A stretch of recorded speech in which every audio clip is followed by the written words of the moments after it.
약할 때 강해지는 은혜입니다. 저는 김일 레슬링 얘기를 언제 했는지 모르겠는데요. 김일 선수가 그야말로 저의 어렸을 때 우상이었습니다. 자주 아버지가 손을 붙잡고, 그때는 텔레비전 보급률이 많이 없기 때문에 극장에서 했습니다. 물론 텔레비전에서 했는데요, 요즘같이 생중계로 그건 못하죠. 극장에 갔습니다. 저희 집에 텔레비전이 없기 때문에 제 손을 붙잡고 일반 극장에 가서 상영해주는 김일 레슬링을 보러 갔습니다. 다 어디서 했는지는 기억이 안 나지만은 녹화를 해서 그걸 더빙을 이렇게 해서 또 여러 동네 다니다 보면 이 필름이 낡아져 가지고 늘 비가 옵니다. 필름 속에서는 아래 위로 사선이 그어지고, 김일 선수는 누구와 겨루어도 지는 법이 없습니다. 최후의 필살기는 언제나 박치기였습니다. 일본의 거구 안토니오 이노키, 그는 폴리네시안 아버지와 일본인 엄마 사이에서 태어나서 아버지의 체력을 받아서 폴리네시안 사람들처럼 매우 장대합니다. 턱이 나왔는데요, 너무 무섭습니다. 얼마나 상대가 센지 김일 선수는 질 것 같이 비틀거리다가도 마침내 박치기로 자신의 이마도 깨지고 자신도 이마가 깨집니다. 상대 이마도 깨지고, 그래서 피가 얼굴도 흐르고 가슴까지도 흐르면서 결국은 비틀거리고 쓰러질 듯이 쓰러지지 않고 이노끼가 꽈당 하고 그 캔버스 위에 자빠집니다. 자빠집니다. 꽈당 하고, 마치 다윗 앞에 서 있는 골리앗이 꽈당 하고 쓰러지는 것과 같습니다. 이노끼가 바닥에 쓰러지면 김일 선수가 비틀거리면서도 중심을 잡고 두 손을 높이 듭니다. 그러면 극장 안에는 환호로 바뀌고, 아버지도 일어나고 저도 옆에서 일어나고 극장 안에 모든 사람들이 벌떡 일어나 박수를 치고 환호를 합니다.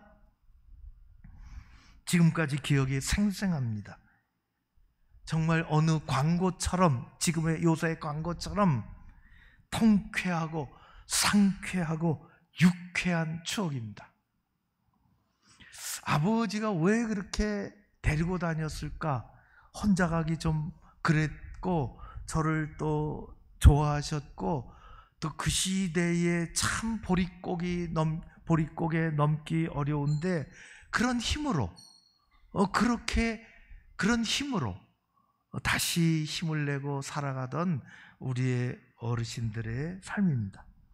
저는 그래서 어렸을 때 이 세상에서 가장 강한 사람은 김일이라 그렇게 생각을 했습니다. 영웅이었습니다. 영웅. 김일 선수도 연약한 인간인지라 세월의 흐름에 당하지 못하고 쓰러질 때가 있습니다. 사람들은 실패 앞에서 연약해지고 병 앞에서 연약해지고 또 강한 것 같지만 그 속에 아픔과 상처를 가지고 살아가며 더더욱 힘든 것은 죄의 무게 앞에서 한없이 연약합니다. 그것이 우리들의 삶의 실존입니다. 오늘의 본문은 누구 앞에서도 지지 않는, 세상의 그 어떤 것 앞에서도 굴하지 않는 사도 바울이 자신이 체험한 환상과 계시를 본문에서 읽을 수가 있습니다. 2절에 보면은 마치 다른 사람 이야기하듯이 이야기합니다.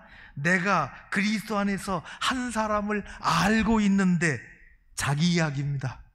자기 이야기. 자랑이 될까? 아무튼 자기 이야기를 하고 있는 거예요. 그렇게 운을 떼면서 14년 전에 경험했던 자신의 이야기를 하고 있는데, 그것을 가만히 읽어보면 그 체험이, 영적인 체험이 실로 놀랍습니다. 3층 천에 올라갔다는 것입니다. 3층 천에. 이스라엘 당시 사람들은 하늘이 셋으로 구분되어 있다, 그렇게 얘기했습니다. 7으로 구분되어 있다, 그렇게 말한 사람들도 있습니다. 이 사도 바울은 셋으로 구분되어 있는데 셋째 하늘까지 갔다, 그런 뜻입니다. 셋째 하늘은 하나님의 영광을 볼 수 있는 곳, 사람이 살아서는 갈 수 없는 곳, 그래서 그런 환상으로 그것을 체험했습니다. 감히 이르지 못한다. 유대인들은 3층 천에 의인들이 가는 곳이다, 그렇게 얘기해요. 그곳에 갔다 왔다는 것입니다. 한 가지 더 얘기합니다. 인간의 말로서는 감히 이룰 수 없는 말을 자기가 들었다. 그래서 그 말은 풀어놓지 않았습니다. 감히 형언할 수가 없죠. 요한계시록에 사도 요한, 인간의 언어로는 감히 그 하늘의 환상, 계시, 이런 것들을 일곱 때 이런 계시들을, 환상들을, 마지막 때에 일어날 일들을 어떻게 표현할 길이 없어서 우리에게 매우 어떻게 우리의 일상의 언어로 표현하지 못하는 그런 거, 그래서 듣기에 좀 난해한데, 오늘 14절에 12장 4절에 이렇게 되어 있어요. 다시 읽으면 이렇습니다. 낙원으로 이끌려가서, 그런 낙원으로 3층 천에 간 거예요. 이끌려가서 말할 수 없는 말을 들었으니 사람이 가히 이르지 못할 말이로다. 놀라운 체험을 합니다. 자랑이 될까봐 14년 전에, 지금 이 글을 쓰는 14년 전에 그런 체험을 어마하게 했는데 가만히 덮어뒀어요. 덮어둔 거예요. 사도 바울은 우리가 체험하지 못하는 어마한 체험들을 그 예수님을 만나면서 했죠. 다메섹 가는 길에서, 강력한 빛 가운데서 우레와 같은 주님의 음성을 들었습니다. 사울아, 사울아, 내가 어찌하여 나를 핍박하느냐. 그 음성, 엄청난 체험이었어요. 우레와 같다 그랬으니까. 다른 사람들은 웅웅 이런 소리를 들었는데 자신은 자신을 찾는 음성을 들은 것입니다. 그는 그로 인하여 회심을 하게 됩니다. 바울은 일순간에 세상의 일을 손에서 놓았으며 세상에서 얻은 지식을 후로는 배설물과 같이 여길 정도로 어마한 체험을 했습니다. 이전에 알고 있던 사울이 아니라 사울을 알고 있던 사람들은 그를 보고 너무 놀랐습니다. 아니, 예수 핍박자가 한동안 안 보이더니 나타나서 예수 증거자가 되는 거냐? 이거 다가가야 되나 말아야 되나? 사도 바울은 그런 은혜의 사람이요, 변화된 능력의 사도였습니다. 14년 전에 그런 다시 환상을 봤습니다. 3층 천의 환상입니다. 이것은 또 다른 체험이고 다른 믿음의 세계로 다시 들어가는 입구였습니다. 이야기는 여기서 끝나지 않고 바울이 깊이 깨달은 진리가 있습니다. 그것을 얘기하려고 하는 것이 아니라 14년 만에 다시 내놓는 이 이야기의 진리가 그 다음에 나옵니다. 그게 우리에게 필요합니다. 그럼 본 것은 바울이 본 것이고 우리에게는 그가 깨달은, 하나님이 그를 통해서 깨닫게 해주신 이 3층 천의 환상을 보여준 다음에 바울이 깨달은 것, 그것이 우리의 믿음이 되어야 하는 것입니다. 고린도 후서 12장 7절입니다. 매우 중요합니다. 이렇게 되어 있습니다. 제가 그대로 중간 부분까지 읽으면 이렇습니다. 하나님께서는 에게서 특별하게 그것입니다. 그걸 제가 넣었어요. 하나님에게서 특별하게 여러 계시를 받은 것이 지극히 크므로, 사람이 뭘 좀 경험하면은, 특별한 은사 체험을 하면은 처음에는 자랑을 하려고 그래요. 괜찮아요. 근데 하나님은 바울의 입을 닫아버리셨습니다. 너무 자만하지 않게 하시려고. 그게 중요합니다. 내 육체에 가시를 주셨다는 것입니다. 너무 자만하지 않게 하려고 육체에 가시를 주셨다.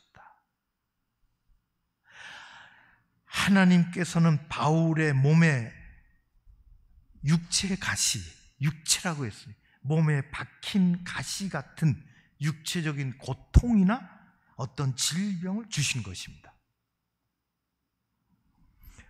바울이 그것을 깨달았습니다. 나가 자만하지 않도록 내게 가시를 하나 주셨구나 하는 것입니다. 가시가 우리 몸에 박히면 몸을 찌르고 괴롭힙니다. 작은 거라도 그렇습니다. 아이가 밥을 먹으면서 밥을 먹을 때 엄마가 가시 발려주잖아요. 가시 발려주는 거, 그 가시가 다 발려진 그 하얀 생선만 먹으면 되는데, 애가 엄마가 물 들어간 사이에 그걸 더 먹겠다고 아직 발리지 않은 생선을 쥐어 먹다가 캑캑거립니다. 가시가 걸려서. 요새는 아프면 안 된답니다. 응급실에 가면은 돈 더 많이 받는답니다. 그때는 엄마가 현장에 처방이 있었어요. 현장 처방.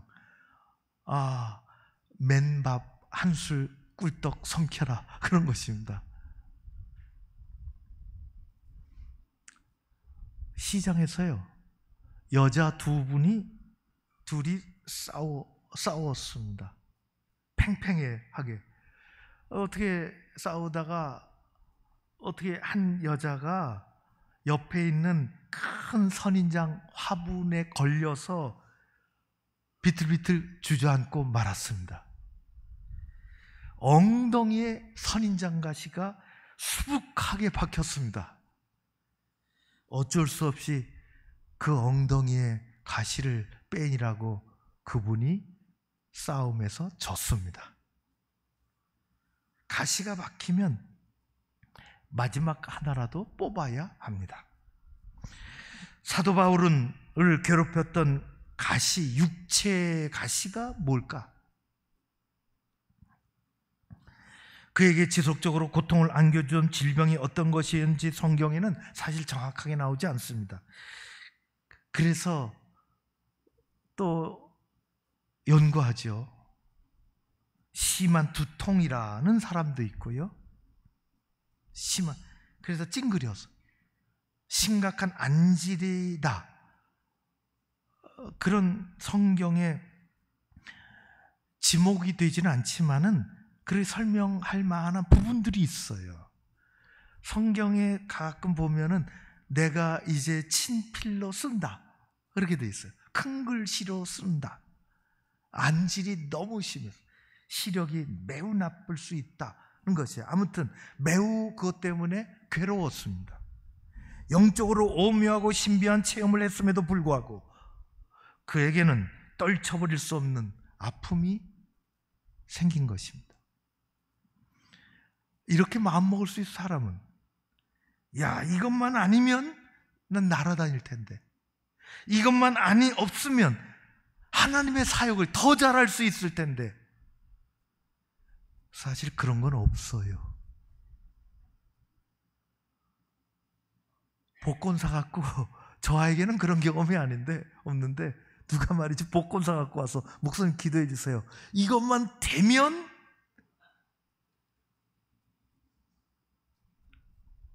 집사님 될 생각하지 말고 안 돼도 헌금하세요. 이것만 되면 하겠다는 거예요. 건축 걱정하지 마십시오. 평상시 안 하는 사람이 그런 얘기해요.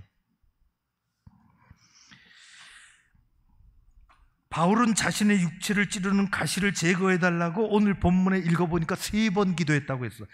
기도의 용사예요. 바울은 멀리 떨어져 있는 성도들을 위해서 밤낮 없이 기도했습니다. 감옥에서도 기도했지요. 강가에서도 기도했습니다. 사역을 위해서, 교회를 위해서, 성도들을 위해서 늘 기도하며 사는 기도의 사람이었습니다. 또 성도들에게 사역을 위해서 기도해달라고 부탁한 적이 있어요. 그러나 사도 바울은 성경에 보면 자신을 위해서 기도한 적은 없습니다. 예수님이 그렇게 많은 기적을 베푸심에도 불구하고 제자들을 위해서 기적을 베푸신 적이 없으며 자신을 위해서 기적을 베푸신 적이 없습니다. 그건 다른 거예요. 사도 바울은 자신을 위해서 기도해 본 적이 많지 않습니다. 그럼에도 오늘 불구하고 3번씩이나 이 육체의 가시를 없애달라고 기도했습니다. 3번씩이나 간구했다고 하는 것은 진지했다는 것이고 간절했다는 것입니다. 고쳐주시면 열심히 뛰겠습니다. 뭐 그런 게 사족이 붙었을지 모르겠습니다.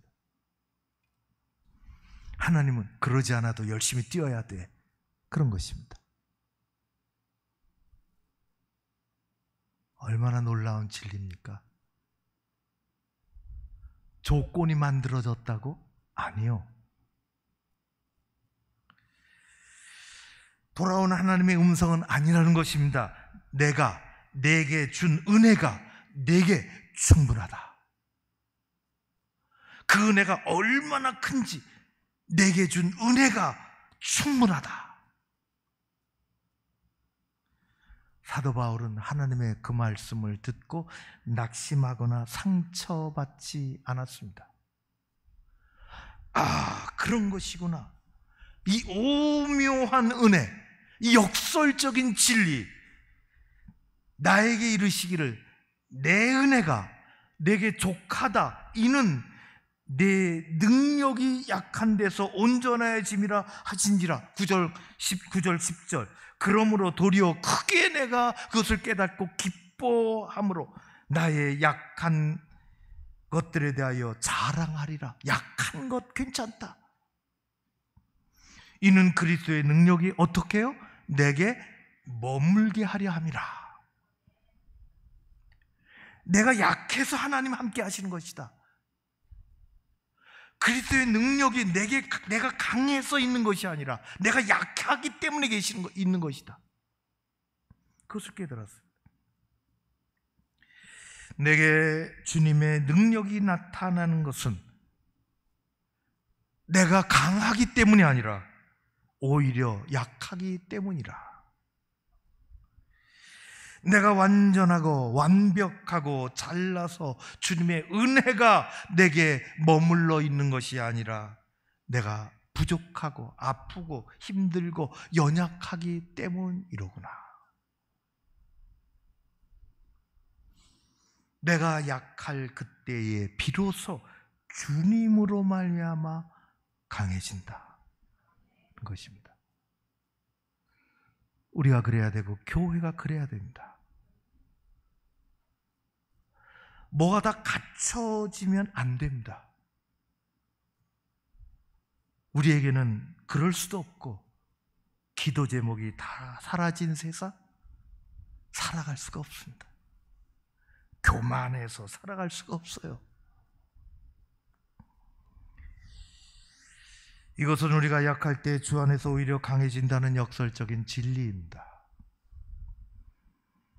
여러분에게 있는 가시는 어떤 것이 있습니까? 육체적인 가시, 몸을 찌르는?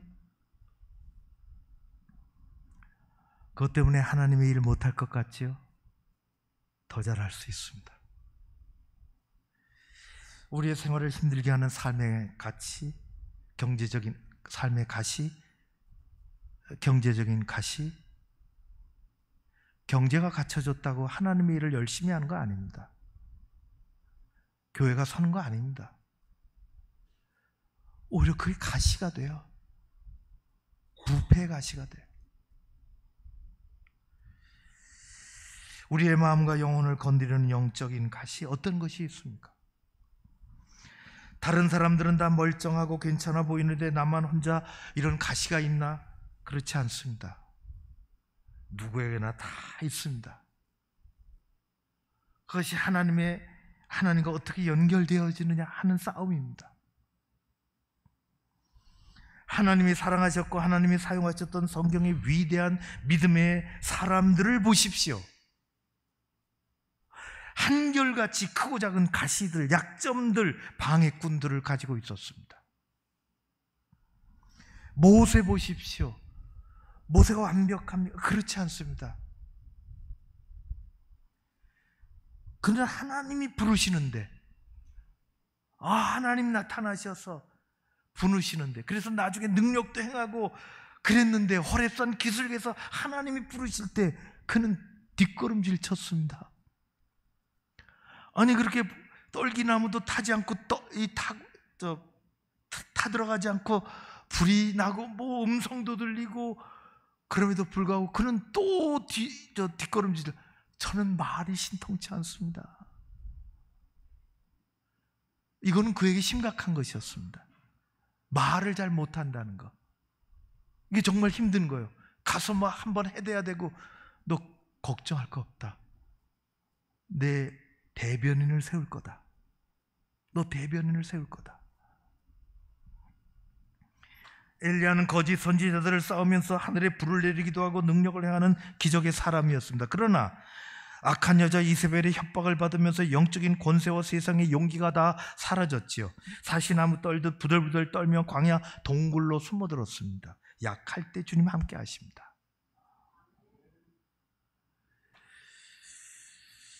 그럼에도 불구하고 우리 주님을 따랐던 1번 제자 베드로가 얼마나 약하고 허점이 많은 인물이었는지는 우리는 잘 알고 있습니다. 우리 모두는 예외 없이 몸과 마음을 찌르는 가시와 이런저런 약점을 짊어지고 사는 사람들입니다. 사람들은 그 약점을 건드리려고 그래요. 사단은 여지없이 건드리려고 그럽니다. 성경에서는 그런 인간을 깨어지기 쉬운 질그릇이라 그러고 비바람 앞에 흔들리는 갈대라고 합니다. 그러나 그를 갖고 하나님 앞에 나가면 하나님은 그것을 보호하시고 그것을 통해서 역사하시는 것입니다. 그래서 기도하고 하나님께 더 가까이 나가는 것입니다. 세상에는 완전하고 완벽하게 강하고 빈틈없는 사람이 없거니와 하나님은 연약한 인생을 만나러 오셨으며 약점을 강점으로 부족함을 은혜로 채워주시려고 오신 것입니다. 그래서 우리 주님은 연약한 곳에서 일하십니다. 주님은 육체적으로 생활적으로 정신적으로 연약한 사람들을 찾아가셨습니다. 그 사람들이 찾아왔을 때 외면한 적이 한 번도 없으십니다. 마태복음 말씀하십니다. 건강한 자에게는 스스로 나는 건강하다고 여기는 사람들 의원이 병원이 쓸데 없겠지만은 병든 자에게라 의원이 쓸데 있느니라. 내가 그래서 왔다. 누가 나는 건강하다 말할 사람이 세상에 어디 있겠습니까? 우리 주님은 언제나 연약한 곳에서 역사하십니다.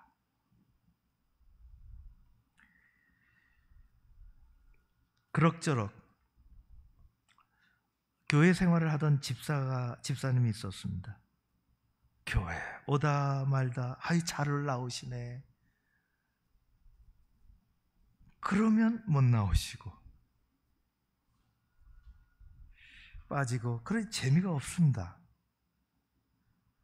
하나님 앞에서 마음을 열어본 적도 없습니다. 진지함이나 깨달음이나 감사 같은 것은 진작에 없습니다. 어느 날 참 어려운 일이 그에게 닥쳤습니다. 초등학교 다니는 외아들 녀석이 동네에서 놀다가 달려오는 택시에 치여서 팔다리가 부러졌습니다. 그날 이후로 이 젊은 집사는, 아버지는 에게는 두 가지 일이 벌어졌습니다. 하나는 누가 시킨 것도 아닌데 아들 병원 머리맡에서 출근하기 전에 출퇴근한 후에 기도하는 것입니다. 기도를 누구에서 배운 적도 없고 해본 적도 없는데 눈물도 흘리며 그냥 간절하게 합니다.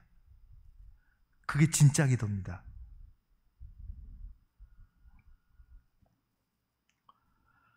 기도를 안 하는 사람처럼, 기도를 못 배운 사람처럼 용감한 사람은 세상에 없습니다.